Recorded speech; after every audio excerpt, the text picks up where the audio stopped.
नमस्कार दोस्तों, स्वागत है आप लोग का एक बार फिर से द IR शो में। तो दोस्तों, अब इस वक्त सबसे बड़ी खबर आ रही है पंजशीर वैली से, जहां पे दोस्तों बताया जा रहा है कि इस वक्त काफ़ी इंटेंस फाइट जो है हो रही है पंजशीर रेजिस्टेंस फोर्स के बीच में और तालिबान के आतंकवादियों के बीच में। और दोस्तों, खबर ये बताई जा रही है कि पंजशीर रेजिस्टेंस फोर्स का दावा है कि उसने 350 से ज़्यादा तालिबानियों को जो है वो ढेर कर दिया है। और पंजशीर रेजिस्टेंस फोर्स जो है वो काफ़ी जो है एक एक्सट्रीम फ़ाइट कर रही है तालिबानियों के साथ में। जैसा कि आप लोग को मालूम होगा कि पंजशीर ने बहुत समय से ये कह रखा है कि वो तालिबानियों के आगे जो है वो घुटने नहीं टेकेंगे। और अहमद मसूद, जो कि द लॉयन ऑफ पंजशीर के नाम से भी जाने जाते हैं, और वो the lion of Panjshir Ahmad Shah Massoud के बेटे हैं, जो काफ़ी दिलेर हैं और जिनके साथ में अमरुल्लाह सालेह ने अपनी जोड़ी बनाई है। और ये लोग मिल के जो है वो तालिबान के जो हुकूमत है उसके ख़िलाफ़ ये लोग खड़े हैं। और पंजशीर दोस्तों, ये वही एरिया है जो कभी भी तालिबान के हाथ में नहीं लगा है। और पंजशीर वैली को अहमद मसूद ने कहा है कि वो किसी भी तरीके से तालिबान को हैंडेड नहीं करेंगे। यहाँ पे आप देख सकते हैं कि नतीक मलिकज़ादा हैं, जो कि एक फ्रीलांस जर्नलिस्ट हैं। वो बता रहे हैं कि किस तरीके से जो है वो काफ़ी इंटेंस फाइट चल रही है पंजशीर वैली के बीच में और तालिबानियों के बीच में। और दो दरअसल ये लड़ाई हो रही है, ये लड़ाई जो है वो पंजशीर के एंट्रेंस पे हो रही है, जो कि दोस्तों काफ़ी इम्पॉर्टेंट एरिया है, जिसको खवाक भी कहा जाता है। और खवाक के एरिया में जो वहाँ के जो इनका कमांडर है पंजशीर रेजिस्टेंस फोर्स का, मुनीब अमीरी, उसने जो है बताया है कि 350 से ज़्यादा कैजुअल्टीज़ हुई हैं तालिबान के लड़ाकों को, और 40 से ज़्यादा जो अमेरिकन व्हीकल्स हैं, जो वेपन्स हैं, वो उनको मिल गए हैं। और कई लोगों को जो है उन्होंने कैदी बना लिया है।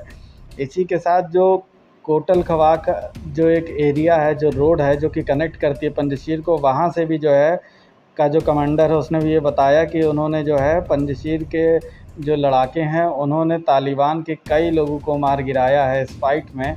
और इसमें साथ ही साथ उसने ये भी बताया कि हम लोग जो है वही काम करेंगे, strategy is very clear, we will let you in the Panjshir but won't let you out.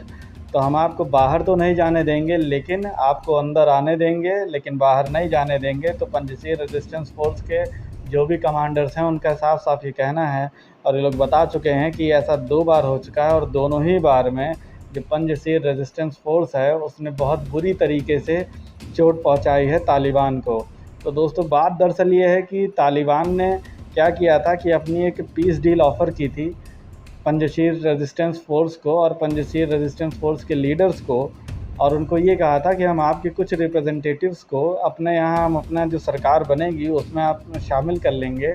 लेकिन दोस्तों, जो पंजशीर रेजिस्टेंस फोर्स के जो लीडर्स हैं अमरुल्लाह सालेह और अहमद मसूद, उन्होंने इस चीज़ को साफ साफ मना कर दिया। और उन्होंने कहा कि हम इसके साथ साथ ये चाहते हैं कि जब तक जो कम्युनिटी का पूरी तरीके से इंक्लूसिव पार्टिसिपेशन उस गवर्नमेंट में नहीं होता है, साथ ही साथ अमरुल्लाह सालेह को एज एन राष्ट्रपति के तौर पे स्वीकार करना पड़ेगा। और इवन जो पंजशीर के जो लीडर्स हैं और जो पंजशीर की जो कम्युनिटी है उसको इक्वल पार्टिसिपेशन जब तक नहीं मिलेगा, तब तक जो है वो पंजशीर रेजिस्टेंस फोर्स किसी भी तरीके से कोई भी जो समझौता है वो तालिबान के साथ नहीं करेगी।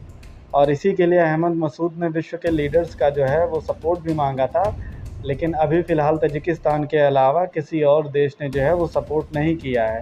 जिसके बाद दोस्तों, तालिबान ने क्या किया कि कल जब अमेरिका की जब इसकी वापसी होने वाली थी 31 अगस्त को, तो उसी दौरान तालिबान ने क्या किया कि इसी संडे को इन्होंने क्या किया कि इनके जितने भी नेटवर्क थे, जितने भी टावर्स थे, उन सबको जो है बुरी तरीके से तोड़ दिया, बुरी तरीके से डिस्ट्रॉय कर दिया, ताकि जो है जो अमरुल्लाह सालेह जो हैं वो किसी भी तरीके से जो वर्ल्ड कम्युनिटी है उससे प्रेस रिलीज़ के ज़रिए या किसी भी तरीके से कांटेक्ट ना कर पाएँ। क्योंकि दोस्तों, हो ये रहा था कि अमरुल्लाह सालेह लगातार पंजशीर में क्या हो रहा है इसकी खबर जो है वो लगातार इंटरव्यूज़ के ज़रिए जो है वो वर्ल्ड मीडिया को पहुंचा रहे थे। तो तालिबान ये नहीं चाह रहा था कि किसी भी तरीके से पंजशीर की जो ग्राउंड रियलिटी है वो क्या है वो वर्ल्ड के और लीडर्स को पता चले या वर्ल्ड कम्युनिटी को पता चले।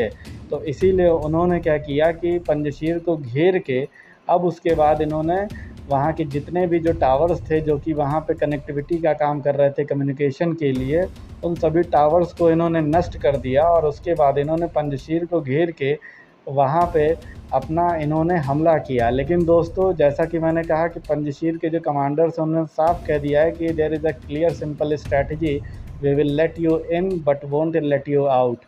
तो जैसे ही तालिबान के आतंकवादी उसके अंदर जैसे ही एंटर करते हैं पंजशीर वैली के अंदर में, वैसे ही दोस्तों वो एम्बुश में फंस जाते हैं। तो जितनी बार भी वो ट्राई कर रहे हैं तो पंजशीर रेजिस्टेंस फ़ोर्स के एम्बुश में फंसते चले जा रहे हैं, क्योंकि दोस्तों पंजशीर रेजिस्टेंस फ़ोर्स के आपको जो लीडर हैं, सुप्रीम लीडर हैं, उसमें अहमद मसूद हैं और अमरुल्लाह सालेह हैं। और अमरुल्लाह सालेह दोस्तों ऑल इन वन हैं। ये पहले खुफिया एजेंट के रूप में काम कर चुके हैं, साथ ही साथ इन्होंने कमांडर इन चीफ़ का भी पद संभाला हुआ था और इन्होंने भारत की जो रॉ एजेंसी है उसके साथ भी मिल के कई सीक्रेट जो कि आपके केसेस थे उनको अंजाम तक पहुंचाने में रॉ की मदद की थी। इस वजह से इनको काफ़ी अंदाज़ा है कि किस तरीके से किसी भी मिलिट्री को और किसी भी मूवमेंट को किसी तरीके से कैसे जो है वो मटेरियलाइज़ किया जाता है और उसका कैसे तरीके से उसको अच्छे से यूटिलाइज़ करके अपने गोल को अचीव किया जाता है। तो अब ये जो लड़ाई है काफ़ी तेज़ होती जा रही है और इस लड़ाई को जो है आप स्क्रीन पे इसकी हल्की सी जो मैं क्लिप आपको दिखा रहा हूँ उसमें भी देख सकते हैं। तो दोस्तों अब इसके बाद अब मैं आपसे ये जानना चाहता हूँ कि क्या आपको लगता है कि क्या अभी भी पंजशीर रेजिस्टेंस फ़ोर्स के जीतने की गुंजाइश है? क्योंकि आप लोग को मालूम ही होगा कि कल ऑफिशियली रूप से भारत ने तालिबान के साथ बातचीत शुरू कर दी। तो क्या आपको लगता है कि पंजशीर रेजिस्टेंस फ़ोर्स के अभी भी कुछ स्कोप बचा है? प्लीज़ अपनी राय कमेंट बॉक्स में ज़रूर दीजिए। थैंक यू दोस्तों, thank you for watching the video. जय हिंद, जय भारत।